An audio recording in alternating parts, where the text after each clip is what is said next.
Every time you explain yourself, why you made a decision, why you feel the way you feel, why you need what you need, you hand someone a piece of authority over your inner life that they did not earn and did not ask for. You are asking them to ratify something that was already true before they weighed in.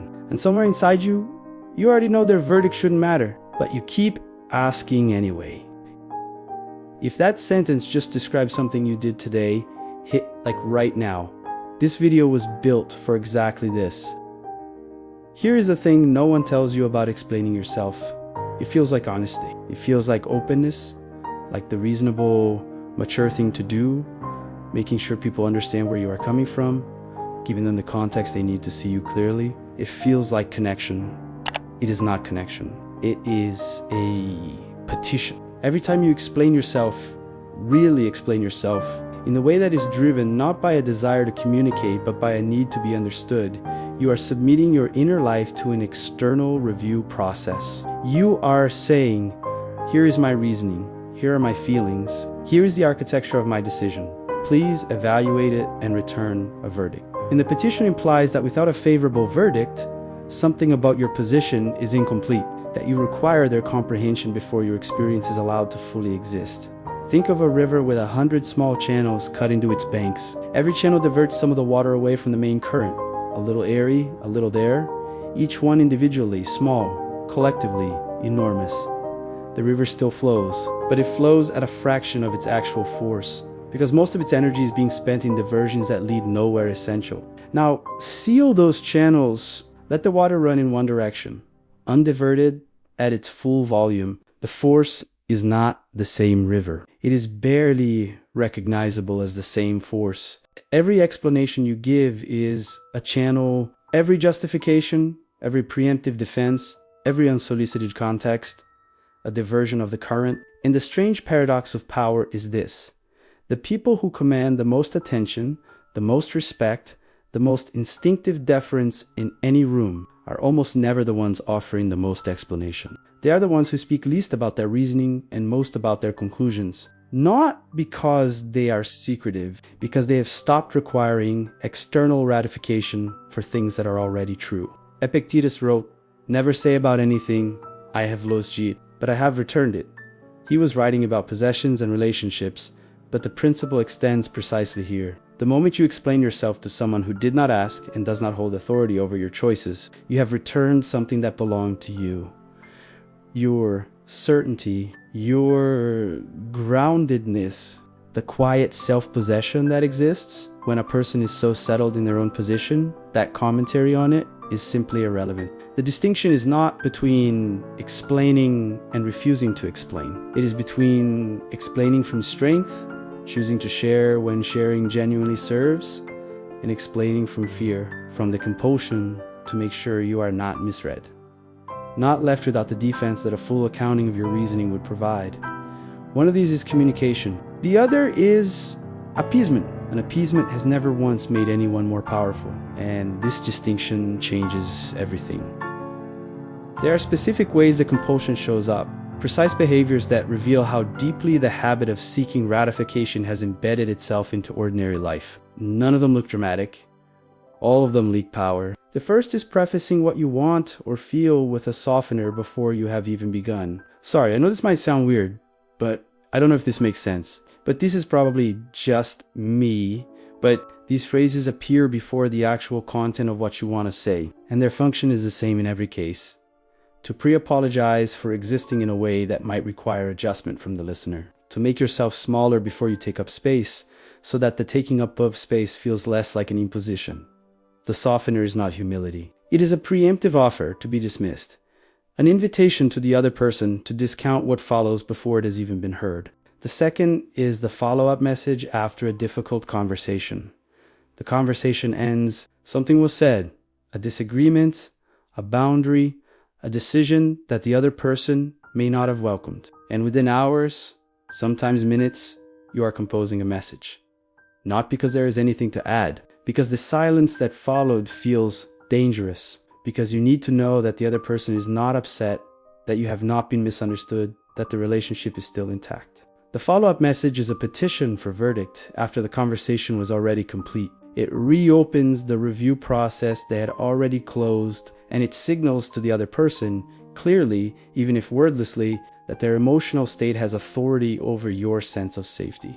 The third is giving people the full context of a decision they did not ask to understand. You make a choice about your time, your relationships, your work, your life, and before anyone has questioned it, you are explaining it. The reasoning, the factors you weighed, the alternatives you considered. You volunteered the defense before the prosecution is spoken. This feels like transparency. It is anxiety dressed as transparency. The compulsion to pre-explain is the compulsion to prevent judgment by providing a judgment-proof case, which only works if the judgment would have mattered in the first place. And the fact that you feel compelled to make that case tells you exactly how much authority you have given to verdicts that were never yours to seek. The fourth, and this is the one that reveals the whole pattern most clearly, is the physical relief you feel when someone says, "I get it," or "that makes sense." Not intellectual satisfaction.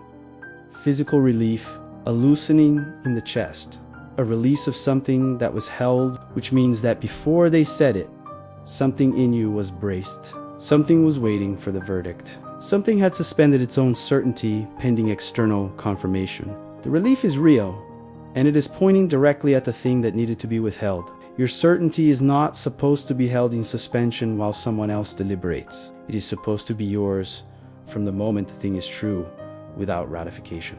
But here is what no one tells you about what comes next.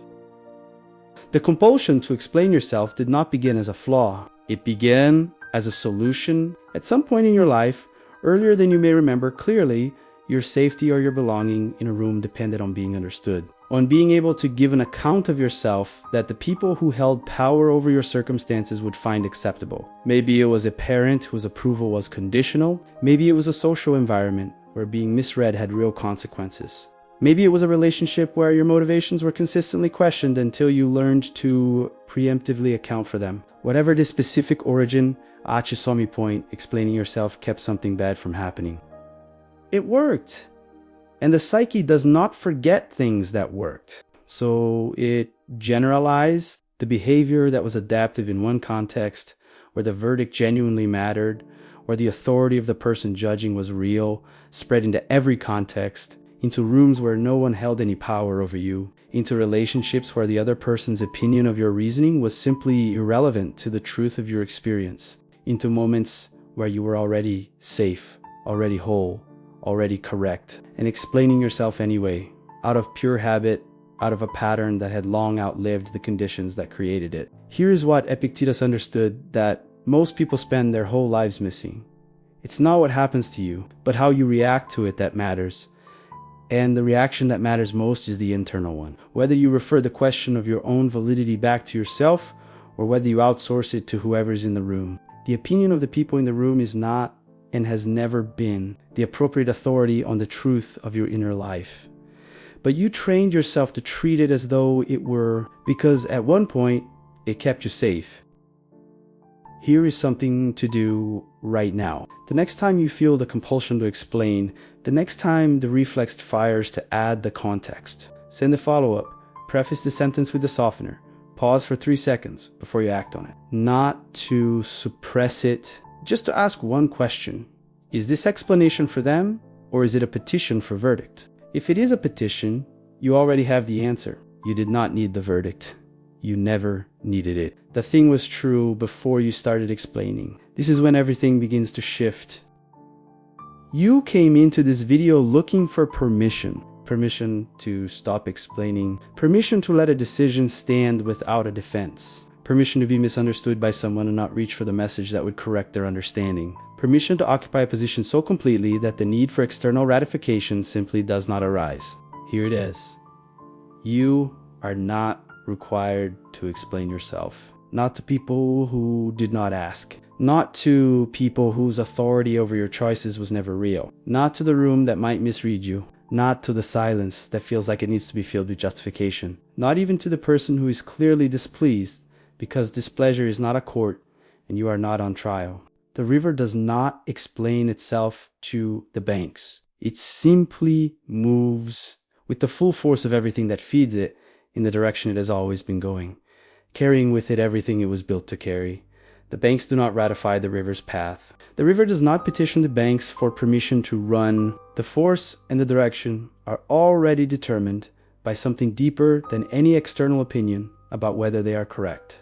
When you stop diverting your current into explanations that were never going to satisfy the audience they were aimed at anyway, because no amount of explaining ever truly satisfies the compulsion, it only temporarily quiets it.